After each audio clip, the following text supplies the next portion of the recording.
convidada deste podcast da Alesp é a deputada Mônica Seixas, do Movimento Pretas do PSOL. Tudo bem, deputada? Obrigada pela sua participação. Olá para você também que está assistindo a gente. Muito obrigada pelo convite de novo. Deputada, ano de 2024 já começou, estamos no primeiro trimestre.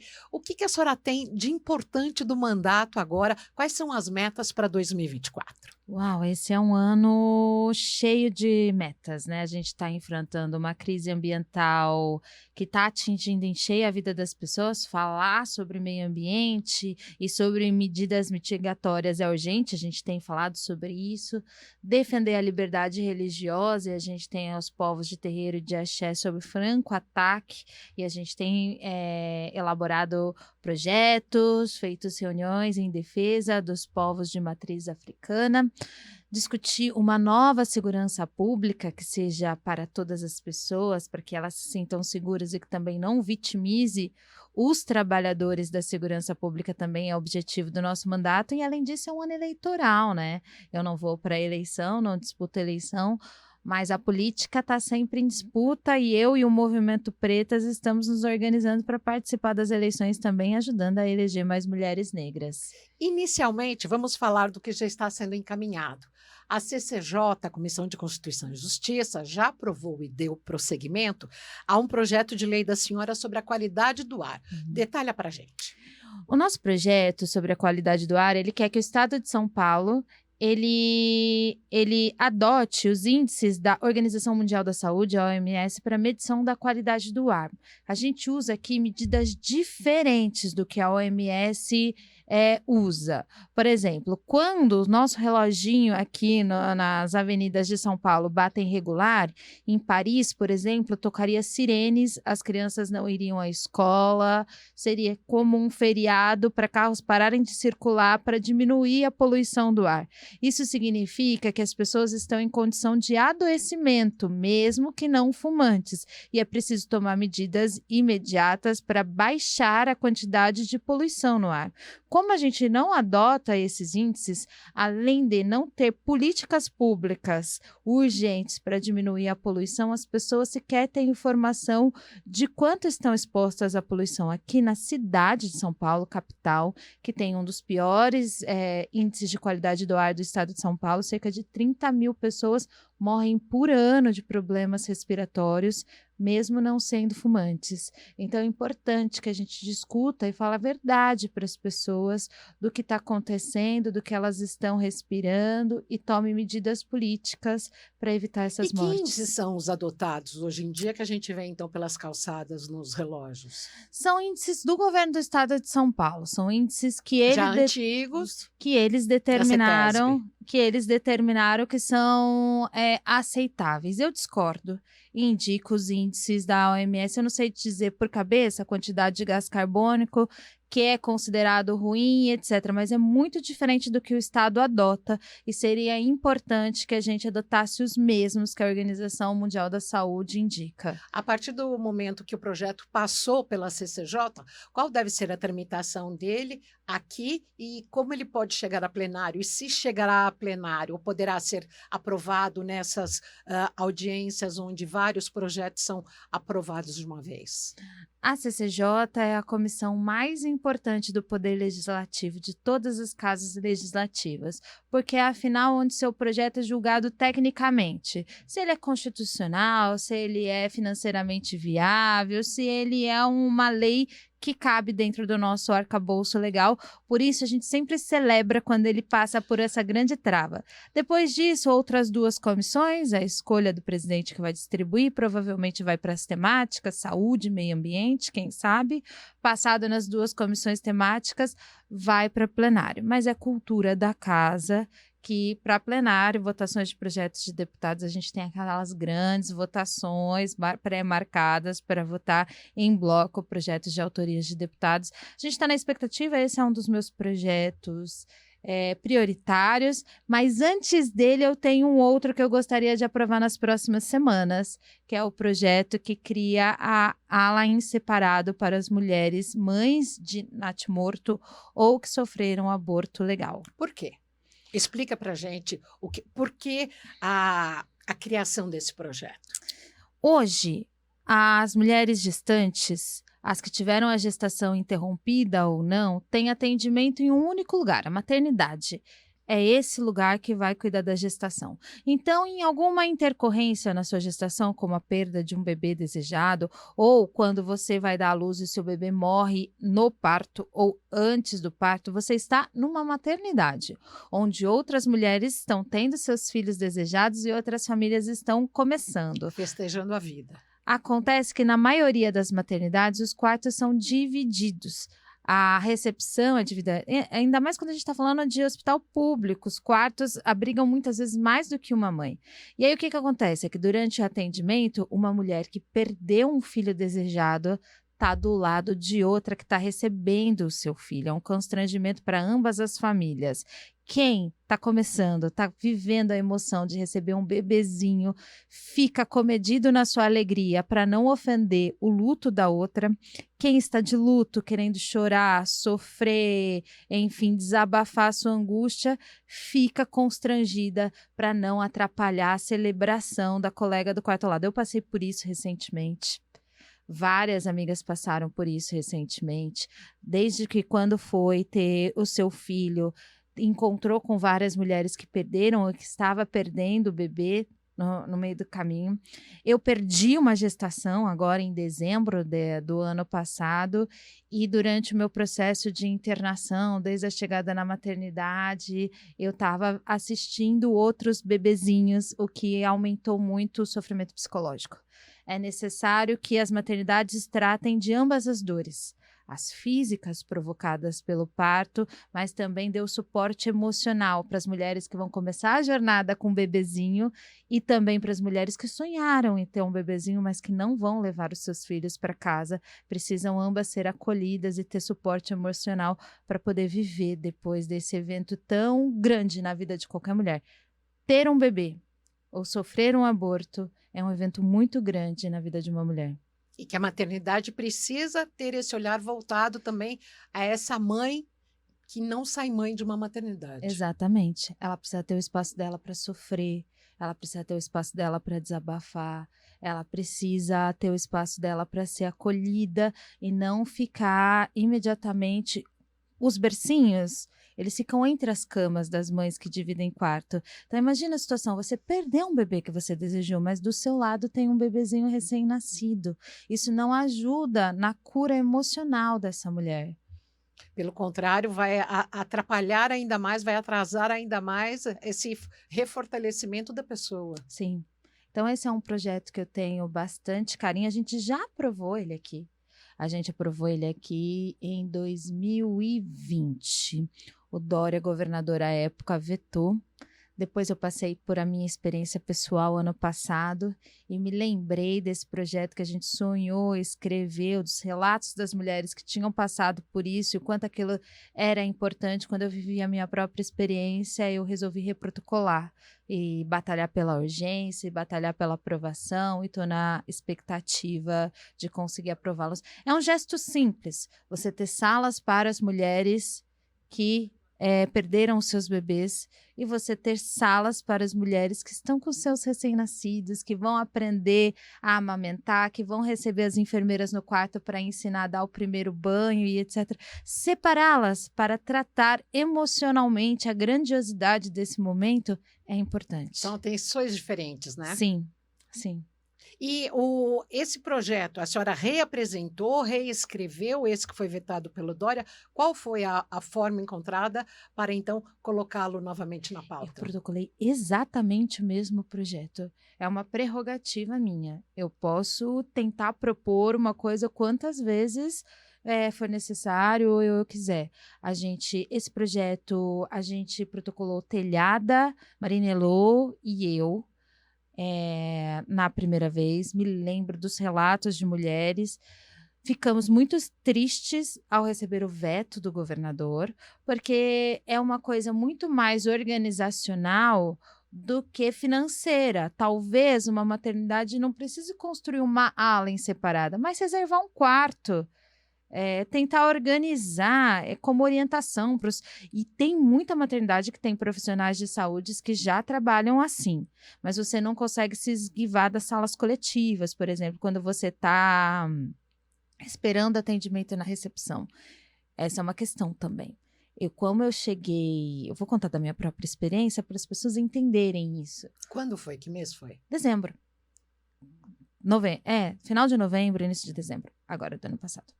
Quando eu cheguei à maternidade, em aborto, sangrando, sofrendo e etc., você passa pela recepção. Você passa pela recepção com as mulheres que também estão com dor, ou que tem uma consulta, ou que tem alguma coisa. A recepção de uma maternidade é um momento de angústia.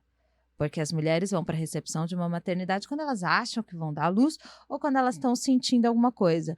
Em mais e menos grau, é comum você ver mulheres em sofrimento ou aguardando atendimento porque estão dando à luz.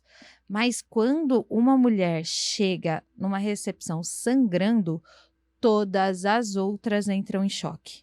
Porque se aquela mulher sangrando está sendo obrigada a expirar, o medo de o seu filho, a sua gestação não ser bem atendida, domina o ambiente.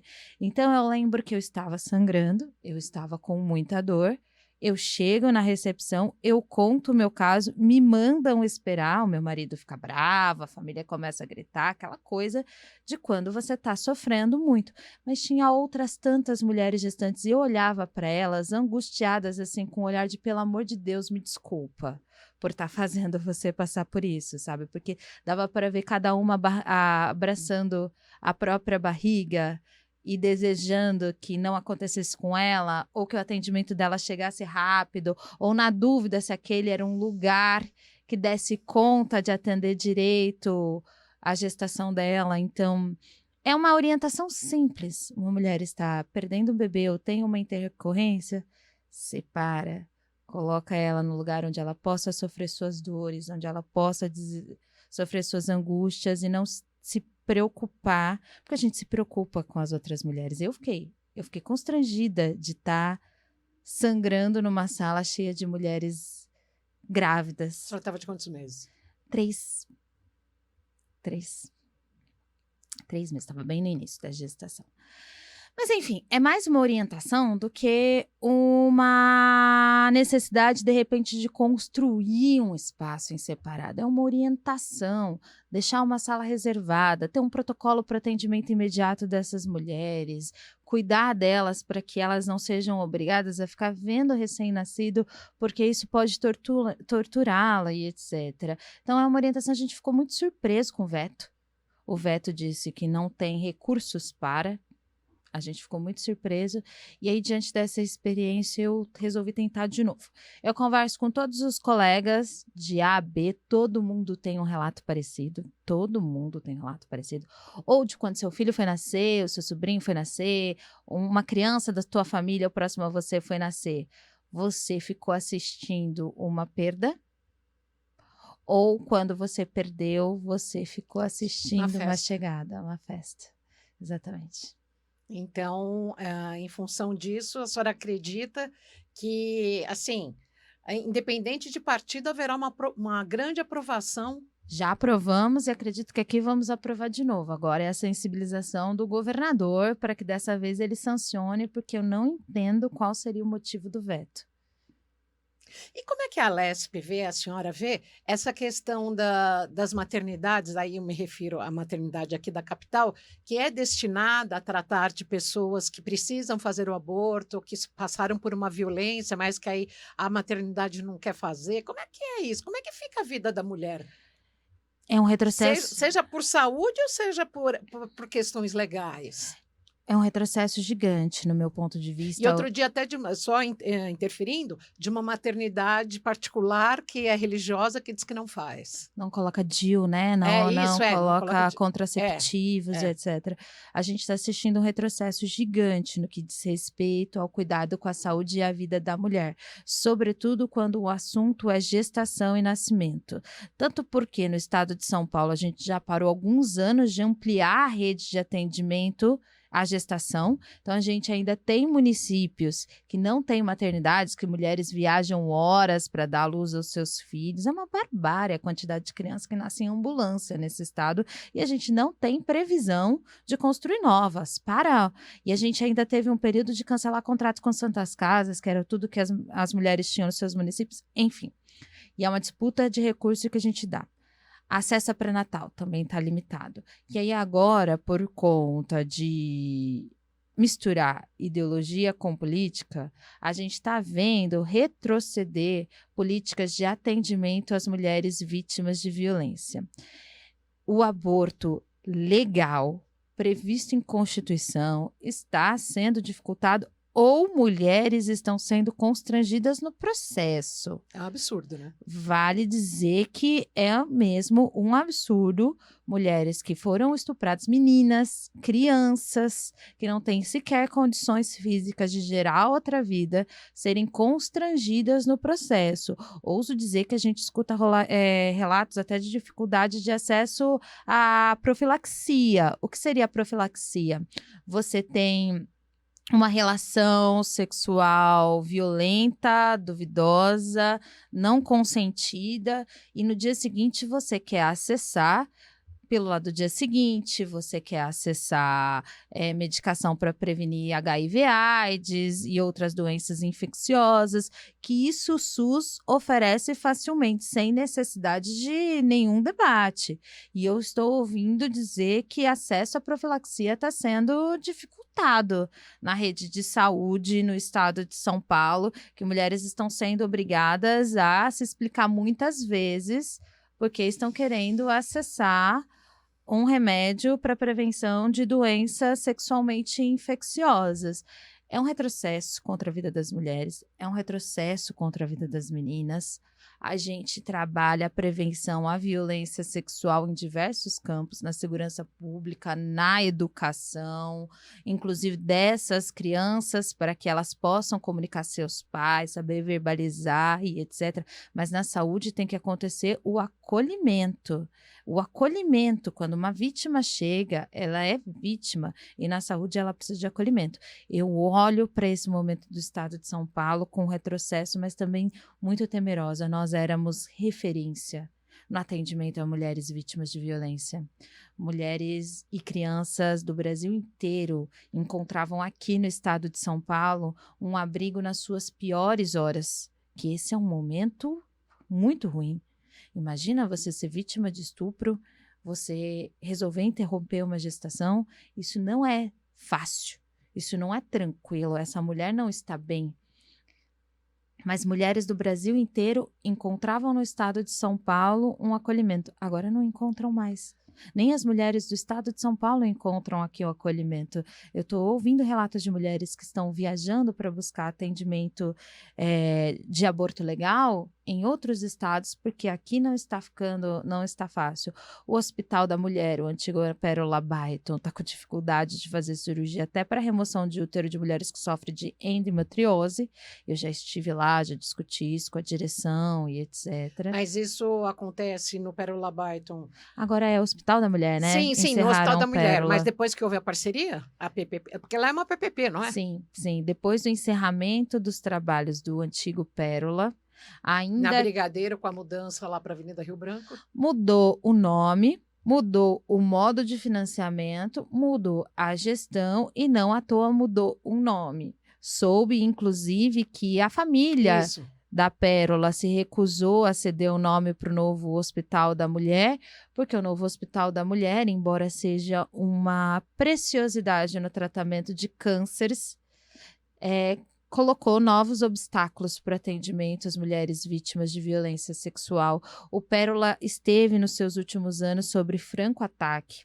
A gente viveu aqui na legislatura passada alguns momentos em que a gente teve, inclusive, que intervir, chamar a polícia por conta das vigílias religiosas, atos extremistas na frente do hospital, pessoas ficavam na frente do hospital constrangendo as vítimas, as pacientes que entravam e saíam, ficavam lá fazendo barulho do seu culto religioso, e a gente sabe que por lei é proibido fazer barulho na porta de hospital. As pessoas estão no hospital porque elas estão doentes, porque elas não estão bem, é preciso fazer silêncio, não pode nem buzinar nas imediações de hospital. Então, Pérola estava sob franco ataque, encerrou a sua jornada. Por mais que a maioria dos trabalhadores tenham ido ao Hospital da Mulher, a verdade é que o Hospital da Mulher é diferente do que foi Pérola Baiton. Eu encaro com tristeza que o Pérola Baiton, a verdade é que o Pérola Baiton acabou, fechou. Era um hospital de referência nessa questão e hoje ele não existe mais. E aí as mulheres viajavam do interior, as mulheres que vinham para cá, acabaram indo para o Hospital Municipal da Vila Cachoeirinha. Vila Nova Cachoeirinha. E a gente também assistiu com tristeza às informações de que tinha gente acessando esses prontuários, que estava difícil o acesso ao atendimento. Isso é sigilo médico-paciente, isso é determinação judicial, mas é uma coisa da mulher, não tem que ninguém ficar acessando. Imagina você não ter segurança. E como o legislativo pode atuar nisso? A gente vai fazendo denúncias através do judiciário. A gente não tem... Esse é um tema muito tabu na política. Por mais que exista regra sobre aborto legal ou atendimento a mulheres vítimas de violência, o que é legal não está garantido. Eu vivo repetindo isso. O Estado Democrático de Direito não existe para todo mundo. Não é todo mundo que acessa os direitos do Estado Democrático de Direito. A gente está o tempo todo tentando forçar. O tema do atendimento às mulheres vítimas de violência e do aborto legal ou do aborto, me ponto, é um tema muito tabu. O problema é que a gente está vivendo uma onda em que os dogmas de alguns prevalecem, se sobrepõem à Constituição. Os dogmas de alguns se sobrepõem aos direitos dessas mulheres. O problema é que mulheres morrem tentando abortar. O problema é que essas mulheres nunca mais terão direito à vida. O problema é que essas crianças não têm no SUS, na educação, na assistência social, nenhuma segurança de que vai ter uma vida plena depois do seu nascimento. O problema é que o Estado não pune os agressores de mulheres. A gente está batendo recordes de feminicídio, de estupro. Isso que eu ia perguntar para a senhora. Por que a gente tem esse número tão crescente de feminicídios, que é um negócio assim que chega... Mais armas na sociedade.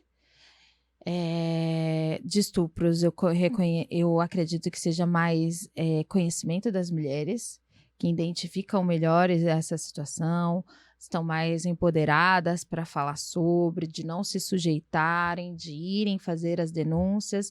Consequentemente a isso, a gente tem mais registros e mais dados sobre violência sexual. Até pouco tempo atrás, uma mulher que sofreu uma violência sexual tinha medo de falar, porque ela seria julgada por isso, né? Ela seria revitimizada. Hoje as mulheres estão aprendendo a falar e a gente está vendo o volume desses dados. Agora, de feminicídio, a gente fala sobre isso há muito tempo. Diversos estudos comprovam que quanto mais armas presentes na sociedade civil, mais morte de crianças e de mulheres. Mais morte de crianças e de mulheres. De crianças vítimas de acidentes domésticos, vai brincar com o armamento do pai, etc. e tal. Cresce proporcionalmente, vertiginosamente, o número de mortes de crianças por arma de fogo no estado de São Paulo e no Brasil. De mulheres. Porque o homem que está cachaçado, que é machista, que não consegue perder, que se acha proprietário da mulher e etc., se ele não tem uma arma de fogo, ele vai usar uma faca, ele vai usar um canivete, ele vai usar a arma mão. branca. Isso é uma violência gigantesca, mas ainda há chances de sobrevida dessa mulher. Agora, um homem machista que não aceita e se acha proprietário de uma mulher com uma arma de fogo resulta no aumento de feminicídios. Então, quanto mais presente armas em lares, mais presente feminicídios. Eu tenho certeza que é por isso. A gente ainda não conseguiu vencer o machismo. Por mais que a gente fale sobre isso, por mais que pareça mais entendido na sociedade, a gente ainda está muito distante de emancipar as mulheres a ponto de que elas sejam donas da própria vida e que vivam com E dignidade. que não é não, né? Que não é não. Sim, exatamente isso. Então é por isso que a gente está assistindo esses números assustadores. Em contrapartida disso, a gente não oferece mais nada para as mulheres. As delegacias das mulheres não têm mais trabalhadores treinados e especializados para esse atendimento. Não funcionam 24 horas. Não funcionam 24 horas, não estão acessíveis a todas, né? Tem gente que precisa viajar para achar um atendimento assim. A Casa da Mulher Brasileira é uma política linda, que é um poupa-tempo da mulher que sofreu violência. Tem assistência social, psicológica, tem a Delegacia da Mulher e etc. É uma política que vai sendo desmontada também. O atendimento à saúde vai ficando dificultoso, vai se normalizando o constrangimento de mulheres vítimas de violência na saúde. Esse é um cenário muito ruim para ser mulher no estado de São Paulo. E em pleno século. Pois é, isso mostra que é possível retroceder.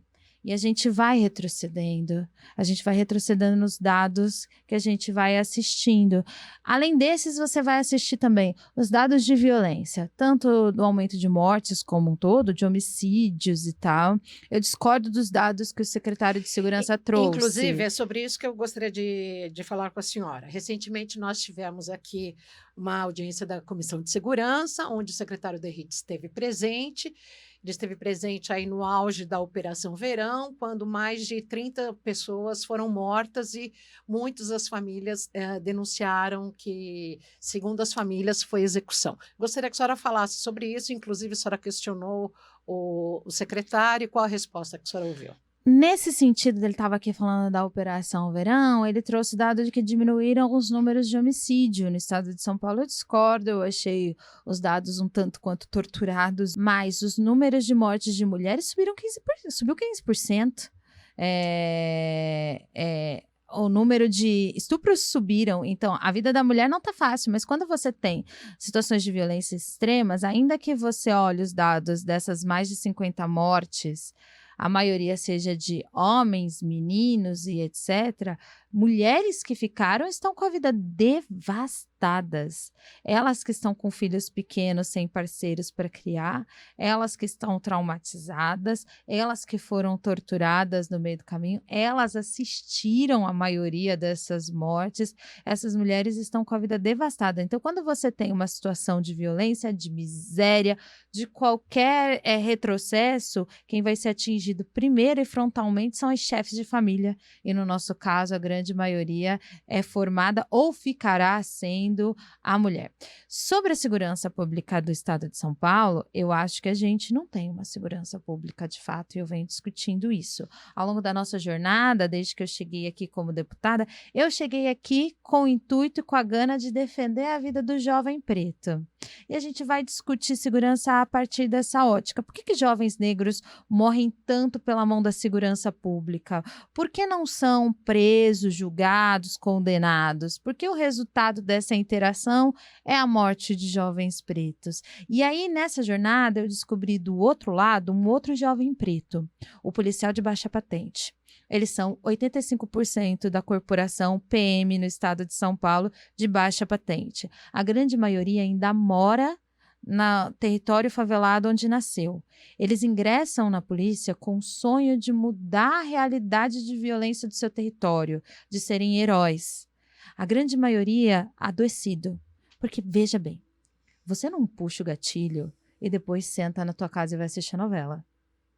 Você não sai para enfrentar o crime como quem sai para ir fazer compras. É um trabalho que envolve muito desgaste da saúde emocional, mal remunerados, equipamentos, enfim. E aí esses dois grupos, o jovem negro periférico que está na frente da polícia e o jovem negro periférico que virou policial, está se degladiando.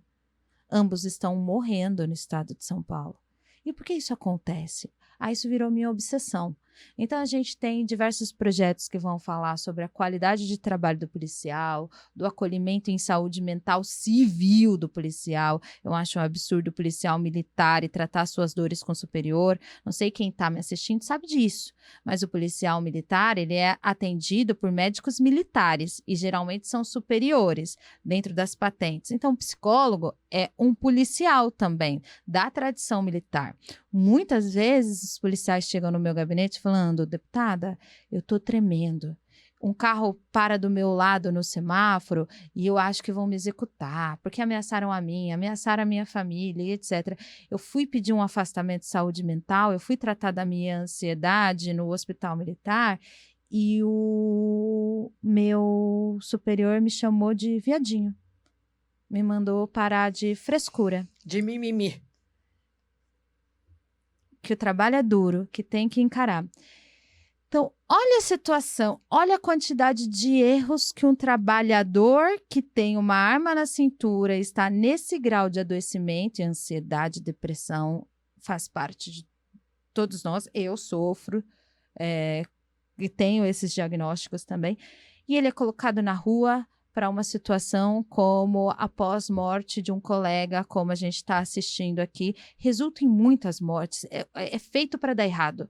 Como falamos entre nós jovens, é feito para dar ruim a coisa. Não para fazer justiça. É feito para dar ruim. Aquelas pessoas são colocadas uma na frente das outras para matar e para morrer, e as famílias ficam destruídas pelo caminho, chorando. As mães dos policiais mortos, as mães dos jovens mortos na periferia choram a mesma dor, pelo mesmo motivo. David veio aqui e eu quis discutir isso com ele. Qual é a condição do acolhimento e treinamento dos policiais? Qual é a inteligência? Qual é a condição das delegacias de investigar?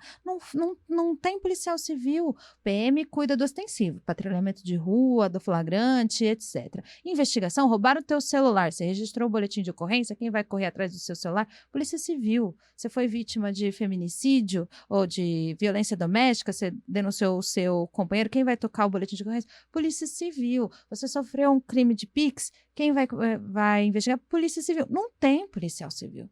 Você vai visitar as delegacias no interior de São Paulo, são estagiários de direito. A delegacia fica fechada porque não tem gente. Não tem condição de ter segurança pública, não tem. E aí o reflexo disso é que se você vai perguntar para a população, mais do que 50% diz que não confia na polícia.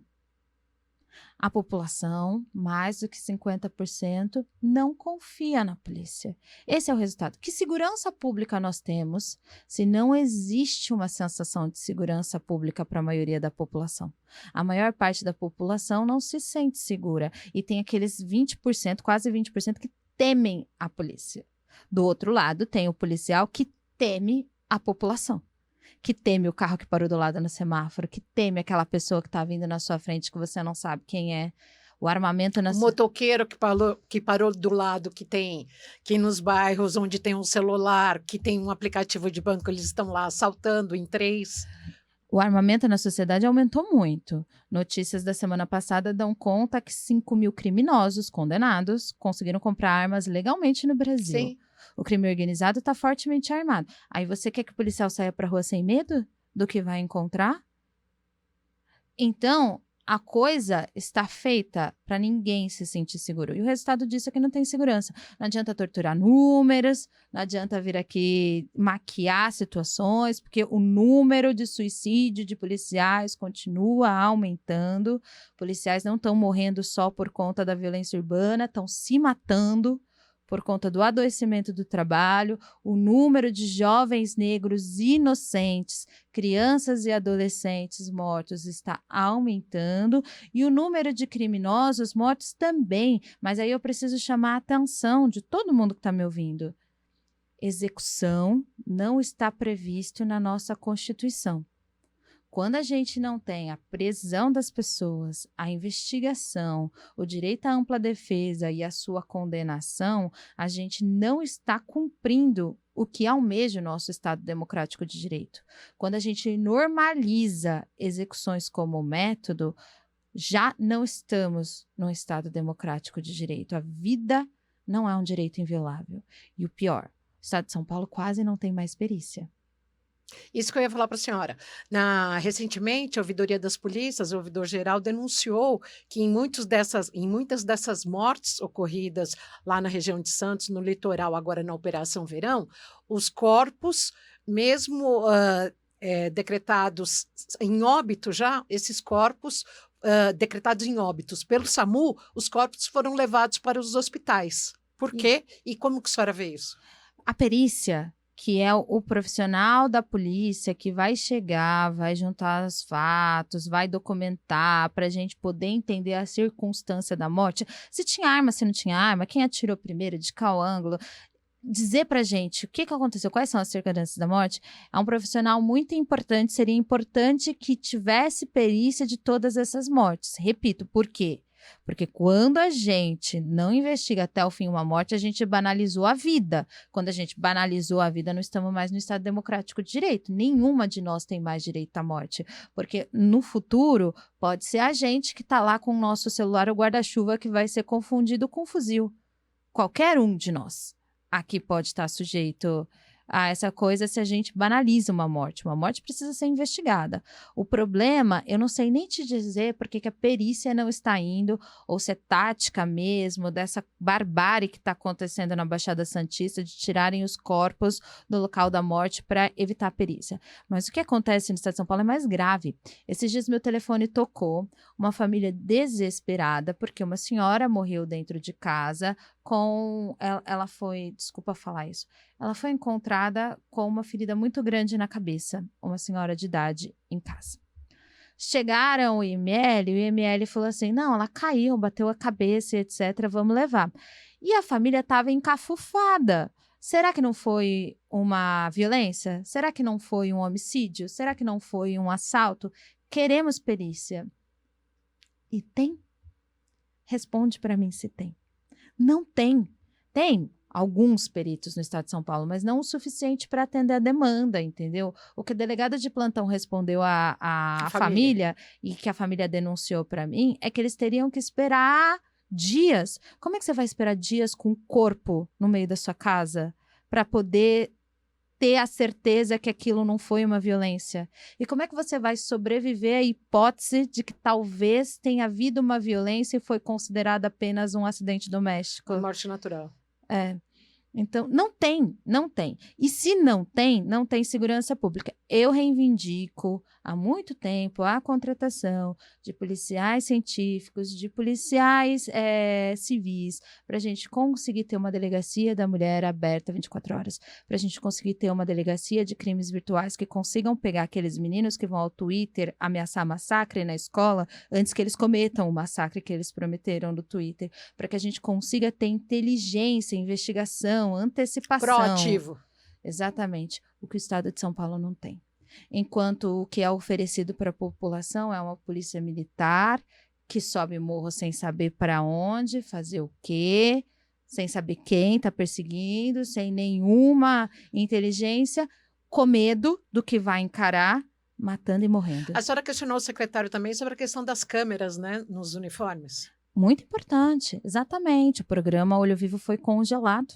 Eu considero que o controle civil do trabalho da polícia pode melhorar muitíssimo a eficiência dessa instituição, que está, de fato, lidando com o crime o tempo inteiro. Então, um policial com uma câmera no uniforme vai poder se defender de acusações indevidas, de violação. Se está fazendo tudo certinho, se não é corrupto e etc. Ele tem uma prova no próprio corpo, mas também pode elucidar essa onda de violência que a gente está assistindo. E eu dei um exemplo para o Derrite. A morte do soldado Patrick, ano passado, no Guarujá, chocou a todos nós. É uma morte que deve ser investigada até o final. A sociedade merece a resposta do que causou a morte do soldado Patrick. Se alguém, naquela viatura, tivesse uma câmera no uniforme, a gente já saberia o que aconteceu. Então, os números comprovam que as câmeras, elas salvam vidas, protegem os trabalhadores da segurança, protege a sociedade de abusos, é uma trava importante para quem tem o poder de tirar a vida de alguém, que está com uma arma na cintura, e é uma pena que o Estado de São Paulo tenha desinvestido, descontinuado uma política tão importante.